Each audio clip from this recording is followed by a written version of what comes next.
sunana Murtala Adamu, sarkin mashi gwari daga nan gundumar Rigasa. Akwai waɗansu kwamitoci da ake kafawa a unguwanni ba wai a Rigasa kawai ba, kusan a dukkanin yankuna, waɗanda makasudin kafa su shine yanda za a samu daidaito ko kuma fahimtar juna a tsakanin al'ummomin waɗannan unguwanni, daga dattawa zuwa matasa, domin a daƙile waɗansu abubuwan da matasa marasa ji suke yi, wanda yin hakan yake sanya ana ɗan samun sassauci, wanda har akan hada da hukumomin 'yan sanda da sauransu. Shi ne ake kallon irin wannan tsari da aka bulo da shi musamman a wasu unguwanni, don ganin cewa kowace unguwa ta kafa irin wannan kwamiti. To alhamdulillahi, abinda nake ganin wannan tsari ne mai kyau. A kowane wurare akan samu irin wannan kwamitoci ana kafa su. Wasu lokuta ma mu a nan garin Rigasa irin waɗannan kwamitoci kusan kullum sukan zo gare mu domin su gabatar da kawunansu da sunan ƙungiyan da rajistan da suka yi, su bayyana mana. Waɗanda ba su yi rajista ba kuma muna ba su shawara da su je su yi rajista na gwamnati, domin gwamnati ta san cewa su ƙungiya ne, sun kafa ta, ga manufofinsu, ga dalilan kafa ƙungiya. Sannan kuma mukan ba su shawara akan cewa yin tarurruka babu rajista, babu dalili, babu sanin hukuma laifi ne a hukumance. Wannan shi dalilin da yasa muke ba su shawarwari domin su je su yi ainihin rajista.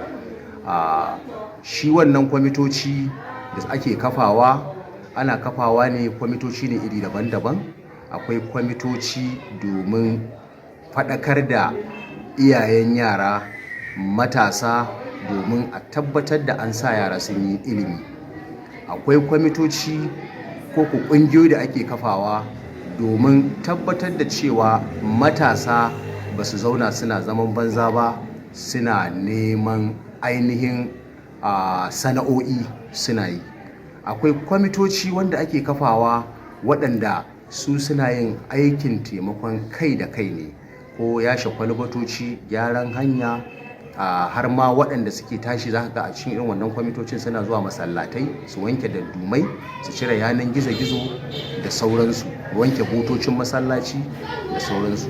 Akwai kwamitoci dai daban-daban wanda za ka ga suna haɗa kansu ne, wani matar shi ta haihu su taimake shi, jarin wannan yayi ƙasa su tallafa mishi da sauransu, har ma su shiga suna tallafa ma marayu. Duka akwai irin wannan kwamitocin daban-daban. To me ƙarin jan hankali ka musamman kan kila waɗanda ba su san irin wannan ba, ko kuma ba su da irin waɗannan kwamitoci ko ƙungiyoyi? Alhamdulillahi, abinda nake jan hankula musamman su waɗannan kwamitocin su ƙara jajircewa domin su ci gaba da abubuwan da suke, domin muna jin daɗi. Suna ragewa al'ummomi aiki domin a hana zaman banza, a ƙara tallafa wa waɗanda ba su da ilimi su ilimi da sauransu. Duka abubuwa ne mai kyau wanda muna jan hankula waɗanda matasa da ba su ga irin wannan fa'idan ba, sun kafa irin wannan kwamitocin, domin shi kanshi kamar ana rage ma gwamnati aiki.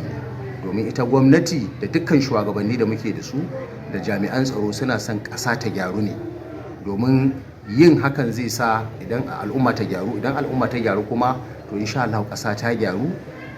Ɗan sanda an rage mishi aiki wajen kamo mai laifi, ɗan sanda an rage mishi aiki wajen kai ƙararraki, wajen cewa a wani yayi kaza, wani yayi kaza. Saboda haka wannan kwamitocin suna da amfani, suna da matuƙar kyau a unguwanni. Akwai inda akan samu matsala ko turjiya, musamman abin ma ya tashi daga kan matasa kawai. Akwai waɗansu waɗanda za a gan cewa ba yara ba ne, amma sukan yi tunanin cewa ko saboda wata ɗabi'a da su suke yi, ko kuma wani abu da su 'ya'yansu suke yi, suna ganin kamar an kafa irin waɗannan kwamitoci ne don a ci mutuncinsu. Shin menene shawara ga irin waɗannan mutane, da kuma abin da ya kamata mutane su yi akan haka? To shawara na akan irin waɗannan mutanen su ji tsoron Allah, saboda a lokacin da ka saki ɗanka yana yin abin da ya ga dama, kai baka iya tsawata mishi ba, amma kana goyon bayan shi akan ga wata ƙungiya tana ƙoƙarin gyara al'umma, kuma ta yi rajista tana yi domin Allah, kai ka fito ka ce a'a ɗana bai yi laifi ba, an zalunci ɗana ne, an yi kaza don ɗana ne. To shi wannan ɗan wata rana fa zai kwace, kuma sai ya zo kai ya cutar da kai. Saboda haka malam bahaushe na cewa sai ka ƙi naka duniya za ta so shi. A lokacin da ka so shi to duniya kuma za ta ƙi shi. Wadda haka yana jan hankula na iyayen yara da kuma magabata su sa ido akan cewa su ba irin waɗannan kwamitocin ko ƙungiyoyin goyon baya domin su yi aiki yadda ya kamata.